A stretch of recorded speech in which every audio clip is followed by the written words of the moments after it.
আজ কেন পৃথিবীটা লাগে এত সুন্দর, সে কোন রূপকারে সাজালো এ চরাচরে, সে কোন রূপকারে সাজালো এ চরাচর।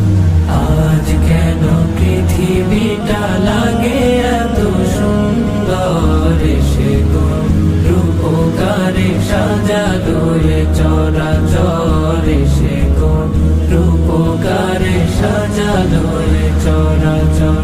চারিদিকে নবরূপে করে ধরা ঝলমল, সেই রূপ দেখে হয় আখি দয় সুশীতল, আখি দয় সুশীতল, আখি দয় সুশীতল। কেটে গেছে কুৎসিত নিশীথের দ্বিপ্রহরে, সে কোন